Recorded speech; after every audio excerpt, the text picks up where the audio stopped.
Yalla, let's begin. You ready? Okay, now we got you on board. On Wednesdays, we're doing Breakthrough till we're done. Again, it's a 6-part course. Okay? And on Mondays, we're doing Tomer Devorah. And you guys get to be here for free. Enjoy the show. Talia already knows what I need. You know what I want. Okay. All right. Is this a good angle? It's all right. Okay, here. Let's begin. Okay. You got the sheets? Everyone got it? What sheet? Talia, you sent it to everyone? Yeah, I sent it on WhatsApp. Oh, you don't have your phones. If someone wants to come next to me, or what's your number? Because I need to Okay. add you. At the end of these sheets you got 6 sheets. At the end of them is homework. Okay. Super important to do it. Okay. It's between you and yourself. You're not gonna hand it in. I don't want to see it.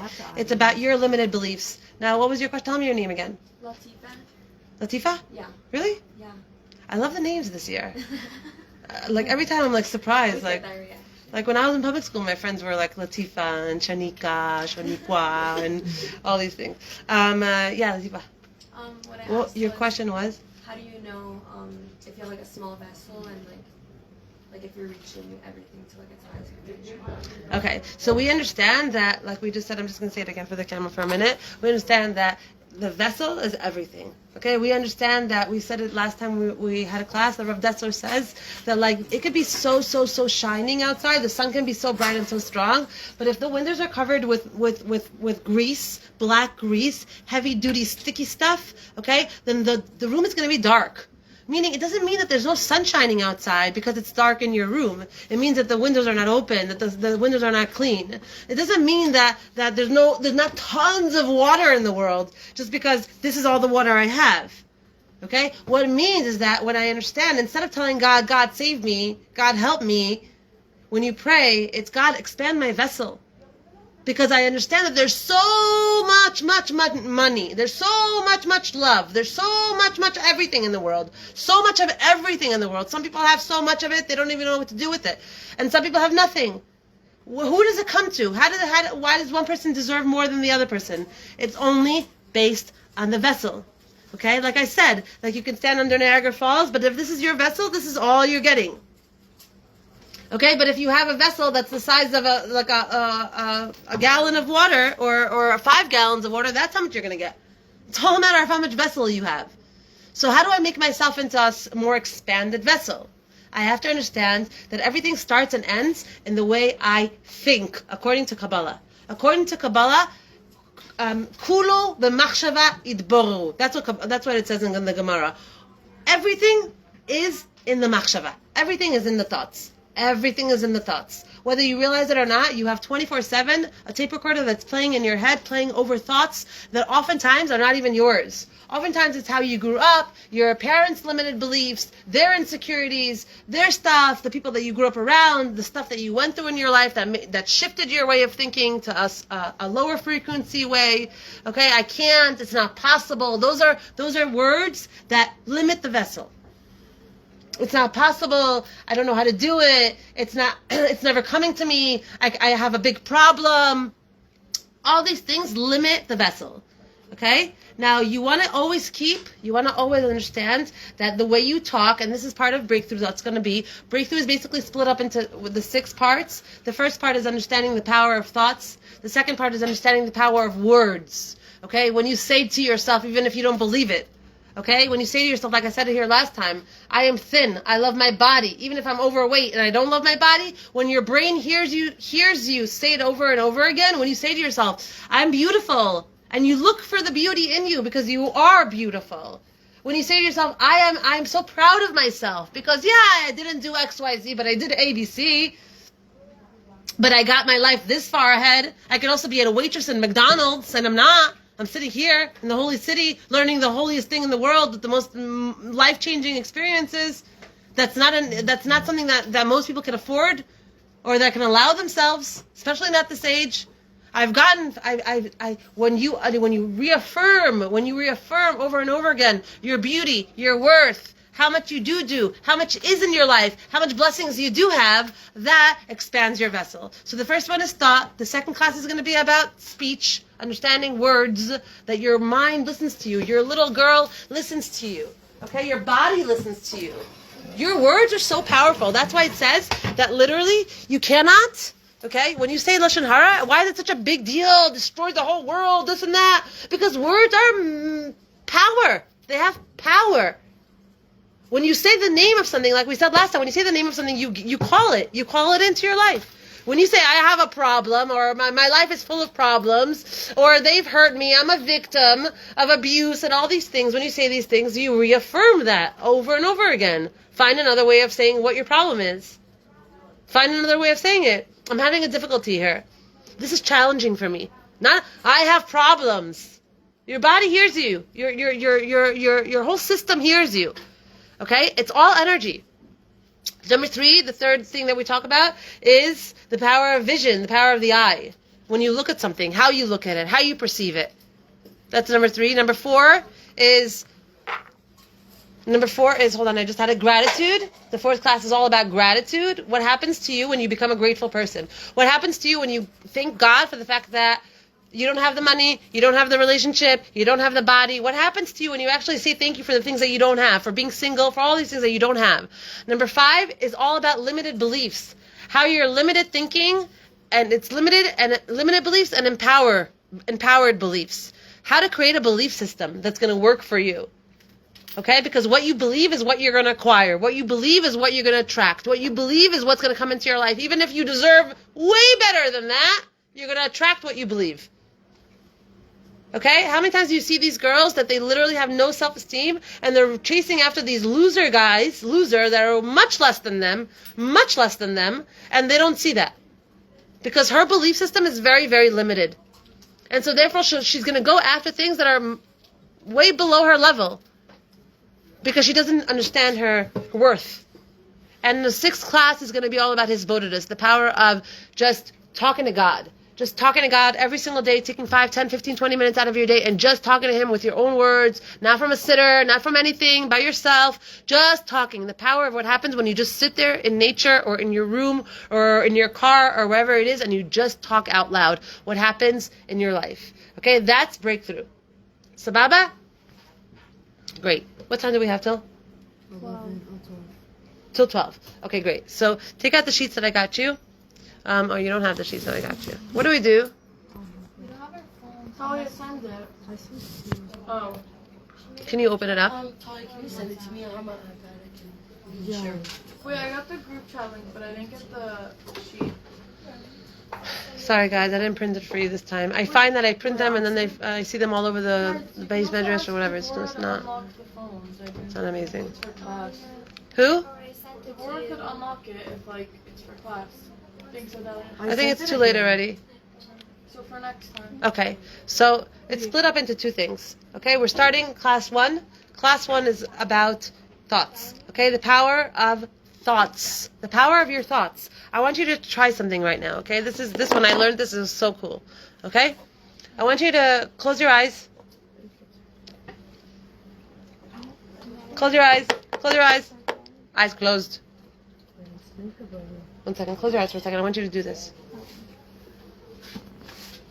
Okay? I'm going to introduce you to how to be able to control your thoughts right now. Okay? I want you to close your eyes and say your name in your head. You said it? You hear it? Now I want you to whisper your name in your head. Whisper your name, your full name. Now I want you to scream so loud in your head, your name, like psycho loud. Go. Open your eyes. Did you hear all 3?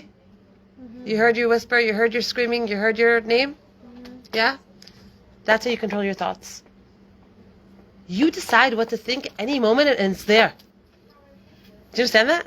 You decide what to think any moment and it's there. And now what you think, your thoughts, okay? It says in the Torah, literally, your thoughts, everything starts and ends with thoughts. Everything starts and ends with thoughts. Okay? What you let into this is what you let into your life.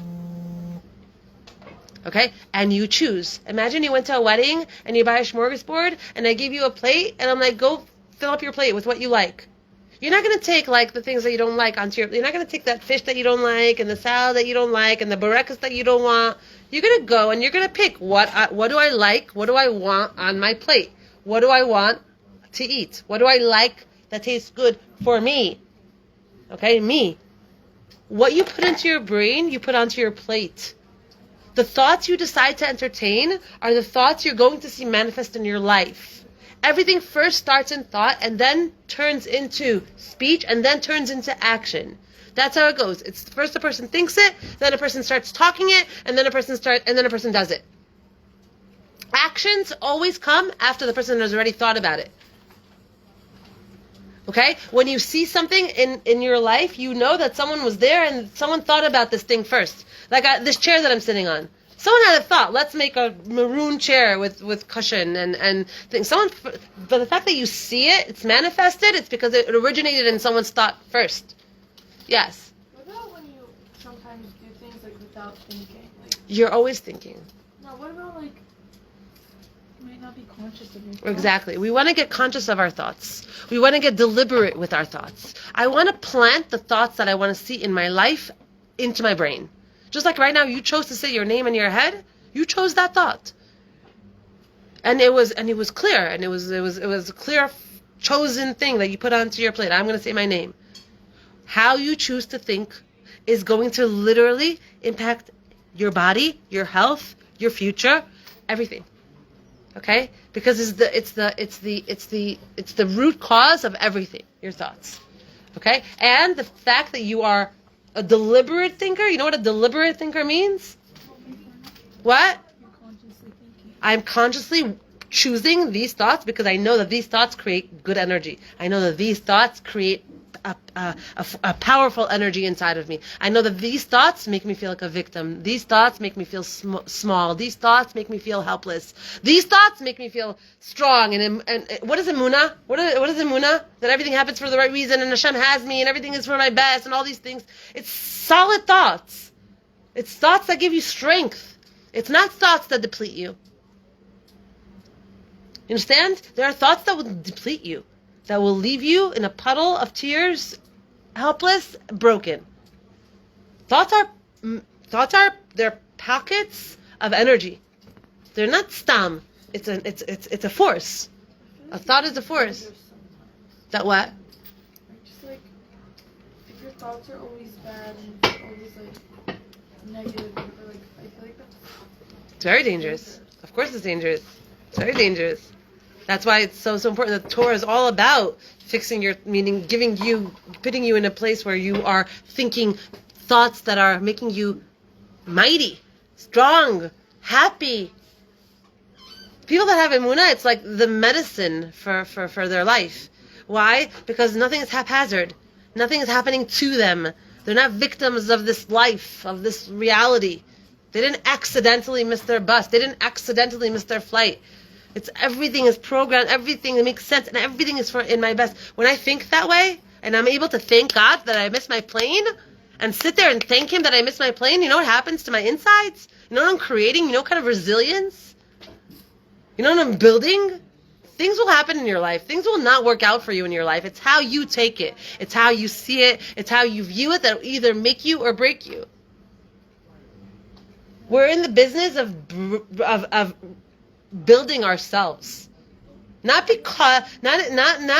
in spite of what we went through or of our traumas, but because of our traumas and what we went through, because of the difficulties in our life, because things didn't always go our way, because we were broke and didn't have the money, that's what's made that, how I carry that, how I see that, how I interpret that. That's what builds me. Everyone's going to go through hardship in their life. Everyone's going to go through traumas. There's not one person that's going to miss that. No one. It's how I take it. It's how I view it. It's how what spin I give to it. A person has a nefesh inside. A person has a neshama. Okay, now the way the nefesh is programmed, and we said this a few times, we have a nefesh. We have an engine, an internal engine that's spiritual. Okay, and everything is there. All of our hopes and dreams, our personalities, our goals, our wants, our desires, our baggage, everything's in the nefesh. It's not in the body. Okay, I can't find the love in your heart if I open up your heart. I'm not going to find love. Okay, it's all in the spiritual. It's in the realm of spiritual. All the things that make you cry, that make you laugh, that make you, it's all in the realm of the spiritual. That's your personality. That's who you are, in essence. So you're not your eyes or your waistline. That's just what carries your self. Okay? So if you have this self, right, and you understand that this self, this internal engine is comprised of 5 parts. Okay? The nefesh is comprised of 5 parts. Okay? The bottom is nefesh. The lowest level is nefesh. The one on top of it is ruach. It's a higher level of nefesh. The one on top of it is neshama, called neshama. When we say neshama, we're talking about that part.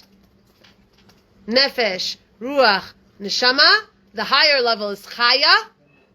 It's called chaya. And the highest level is yechida. These are the 5 parts of your soul. The top 2 are parts that we're only going to meet after we die, basically. Wait, what's the last one? The first one, the lowest one is nefesh. Nefesh. Ruach is the one on top. Neshama is the one higher. Chaya is the 4th one. And the 5th one is called yechida. Yeah. Nefesh, Ruach, Neshama, Chaya, Yechida. These are all the parts of you. We don't really know ourselves. Aren't we all neshama still because we're Jewish? So when we say the word neshama, it means soul, but our actual soul is made out of 5 parts of soul. The soul has 5 parts to it. When you say neshama. Yes. No. Now this minute? Okay, go. Morris, Hiller, El Grassi, Sippy Cohen, Horowitz, and Jacoby. Any of you guys? Yeah. Oh, yeah. Cool. Did you send it on the group chat? Cool. Wait, so Yeah. the other 2 I levels, just got added. get The highest levels. Yeah, they get like unlocked, like in Olam Haba. Like Nevi'im lived on that level. Nevi'im were on the Chaya Yechida level. Okay, that they were able to see. They could look at your forehead and see your life, see your decision. They're playing in a different arena. Okay, there's 5. When you climb the rungs of spirituality, you get places. There are certain people that are really, really worked on in terms of their speech, in terms of their vision, in terms of the way their emuna, their inner world is like, those people that are like athletes on the outside. Like they're athletes on their bodies. There are people that are athletes on their spirituality. They're like playing in another whole arena. They can run like 10K like no problem. They don't have an issue. There are people on the inside world that are already they're playing hard. They're in a different level. Okay, they're no longer on the nefesh level. They're already probably somewhere around the ruach chaya level. Okay, they're already in a much more advanced place. They're everything that they see, everything that they translate, everything, like they're in a very different realm. So there are people that are hyper-focused on their bodies, and they'll only eat this, and they'll only eat that, and they'll only want this, and they'll only want that, right? Which is also good, which is also important to clean out your body and not to put waste into your body and toxicity into your body. And there are people that are like that in the realm of the spiritual. In the realm of the spiritual, I don't mean that they're just sitting and learning Torah all day, which is also very, very powerful, because that's the food. I'm talking about they know how to play the game. They know that not to have a knee-jerk reaction in triggering positions. They already know that they're not dropping to a certain level when people are cursing and yelling and screaming and whatever. They're already on top of things. They're not in the knee-jerk reaction of humanity anymore. Right? People that like Jews as a whole, that when you're observant, like there's a certain level of boundaries that we have that the rest of the world doesn't really have. Right? Like when you tell a secular kid that to turn off their phone for 25 hours, it's like, no way. Right? No way. But when you tell a religious kid that it's Shabbos now, we're putting away our phones, no matter, even if he's just basic religious and he keeps Shabbos, it's of course. Why? Because there's a certain level of emotional stamina, of spiritual stamina that's already been reached when a person has done certain things over and over and over again. When my 13-year-old, my 12-year-old is able to fast the whole day, okay? And you take like a 12-year-old that's never used those spiritual muscles before in their life, it's like, what do you mean fast? What do you mean? Right? When my children wait 6 hours, no matter how much they want that ice cream, they had a whatever, they ate meat 4 hours ago, they're not going to touch it. That's spiritual stamina. That's stamina. You understand, right? That's what we're talking about. We're talking about climbing the rungs of spirituality where it gives you emotional, mental, physical, spiritual stamina. Because you are your soul. So when you put all your eggs in one basket, in the soul basket, and you learn how to work over there, which is Breakthrough is going to teach us that, you learn that like you're in a whole, it's like a much higher level of interaction with the world that you're with. You're riding the horse. The horse is not riding you. You're controlling your tongue. Your tongue is not controlling you. You're saying, I'm putting this back on the shelf no matter how much I want to eat it because it doesn't have a hechsher on it. That's spiritual stamina. That's you being in control of your life as opposed to whatever your urges are in control of you. Get it? Got it? Good. Bring the sheets for next time. Next Wednesday, we're continuing Breakthrough. We're going to finish part 1. We're going to start part 2 the following Wednesday. We're going to move also in Tomer Devorah and also in Breakthrough. But girls, be on your game. Because if I see that you don't remember, you don't know what I'm talking about, you don't have your books, you don't have your sheets, then it's like whatever. It's hard. Okay? If you're on it with me, then we're going to go. We're going to move. Take advantage of me. Use me. So Yes. we didn't finish today's class. Do we have to do the homework? Do the homework. Do the homework. Still? Yeah, do the homework. Do the homework. You'll see the homework. It's in the sheets. Wait, You want us to do send Yeah. them the out? invite link because I don't What? Give it to you? Us to print them out. On WhatsApp? Yeah. Yeah. Or If is you this- hold on to them, hold on to Can I them. use it on my iPad? You can use it on your iPad and you can fill out the answers on your notebook. You don't have to print it out if you don't want to. Yeah. What's the 5th level There is no 5th level. of the Shama? I thought there was 5. Oh, 5. Oh, the 5th level. Yechida. Sorry. Sorry. Will you tell them to let us use our phones so I can see it? I don't think I'm going to continue sending on the phones. Maybe I'll just like send it to Talia or send it to the office and they'll print it. Okay. Yes. Questions? Anyone have a question? Okay, cool. And for all the people asking me if I'm engaged because I'm wearing these like fake rings, I'm not. These are just, well, that's a ring my son found, and this is a ring that I like. I'm not What's engaged. your number? Everyone's like, are you engaged? What's that ring? I'm like, what ring? Which ring? This made up children's ring? What? What's my number? No, Oh, okay. All right, guys, have a great day. Wait, did you study Kabbalah? Thank you.